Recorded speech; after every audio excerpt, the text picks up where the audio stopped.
மூச்சு இருக்கும் வரை நம்பிக்கை. நம்பிக்கை அப்படிங்கிறது நம்ம வாழ்க்கையில எவ்வளவு பெரிய ரோல் பிளே பண்ணுது அப்படிங்கறத பத்தி இந்த வீடியோல பார்ப்போம் வாங்க. ஒரு விஷயத்த நம்ம நல்லா நினைவுபடுத்தி பார்க்கணும். உன்னை நீ நம்புறது உனக்கு எவ்வளவு கஷ்டமான விஷயம் அப்படின்னு. நம்ம பிறந்த நாள்ல இருந்து இன்னைக்கு வரைக்கும் நாம தான் பிறரை விட அதிகமா சந்தேகப்பட்டிருப்போம். நம்மளால முடியுமா, என்னால முடியுமா அப்படிங்கிற ஒரு கேள்வி உன் மனசுக்குள்ள ஒழிச்சுக்கிட்டே இருக்கும். ஆனா உண்மை என்ன தெரியுமா? உன்னை நீ நம்ப ஆரம்பிக்கிற அந்த ஒரு வினாடி தான் உன் வாழ்க்கையே மாற்ற போகும் நேரம். வாழ்க்கையில வெற்றி அடைகிறது ரொம்ப ஈஸி தான். ஆனா அதுக்கு முதல்ல நீ ஒண்ணு நம்பணும். நம்பிக்கை அப்படிங்கிறது அது ஒரு சக்தி மாதிரி. எந்த பள்ளியிலயும் காலேஜ்லயும் அதை நமக்கு சொல்லி கொடுக்கறது இல்ல. அது உனக்கு உள்ள இருந்து பிறக்கணும். உன்னை வேற யாரும் நம்பலன்னா பரவாயில்ல, உன்னை நீ நம்பணும். மத்தவங்க உன்னை கிண்டல் பண்ணலாம், நீ தோற்று போனா சிரிக்கலாம். ஆனா அந்த சிரிப்பை உன்னுடைய வெற்றியால மௌனமாக்குறது உனக்குள்ளதான் இருக்குது. ஒரு முறை உன் வாழ்க்கையில வழுக்கி விழுந்தா அது தோல்வி இல்ல, அது ஒரு பாடம் உனக்கு. அந்த தோல்வியிலிருந்து எழுந்தா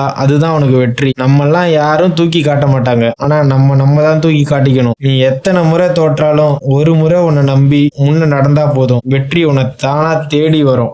நம்பிக்கை இல்லாத வாழ்க்கை அப்படிங்கிறது பொழுது போன நேரத்துல விளக்கு இல்லாத வீடு மாதிரி. அந்த வெளிச்சத்தை நாம தான் உருவாக்கணும். நீ எத்தனை தடவை விழுந்தாலும் நான் எழுந்து காட்டுவேன்னு இந்த உலகத்துக்கு உன் நம்பிக்கை மூலமா தெரிவிக்கணும். இந்த உலகம் உன்னை முடியாதுன்னு சொல்லட்டும், நீங்க சிரிச்சுக்கிட்டே சொல்லுங்க நான் எப்படி முடிச்சு காட்டுறேன்னு. ஒரு எக்ஸாம்பிள் பாத்தீங்கன்னா, ஷேர் மார்க்கெட்ல இன்வெஸ்ட் பண்றது ரிஸ்க் தான். ஆனா அதுல துணிஞ்சு நம்பிக்கையோட இறங்கி அதுல உள்ள டெக்னிக் ஸ்ட்ராட்டஜி எல்லாம் கத்துக்கிட்டு முதலீடு பண்றவங்க தான் ஒரு வெற்றியாளனா மாறுறாங்க. நம்பிக்கை இல்லாதவனுக்கு பாதை தெரியாது, நம்பிக்கை இருக்கிறவனுக்கு தடைகளை பார்த்தா பயம் தெரியாது. நம்பிக்கை வச்சா முடியாது அப்படின்னு இந்த உலகத்துல எதுவுமே இல்ல. நம்பிக்கை தான் உன் வாழ்க்கையோட ஆரம்பம். வெற்றி உன்னை தேடி வரணும்னா முதல்ல நீ உன்னை நம்பு. நீ மட்டும் உன்னை நம்புற ஒரு ஆளா இருந்தா இந்த உலகமே உன்னை நம்பும். இது நிதர்சனமான உண்மை. உனக்கான ஒரு நாள் வரும், அப்ப உன்னை இழந்து பேசினவங்க எல்லாம் உன் வெற்றி கதையை கேட்க வருவாங்க. அப்ப நீ சிரிச்சுக்கிட்டே சொல்லு, என் வெற்றிக்கு காரணம் யாரும் இல்ல, என் நம்பிக்கை தான் அப்படின்னு. உன்னை நம்பு, உன் கனவுகள் கண்டிப்பா நிஜமாகும்.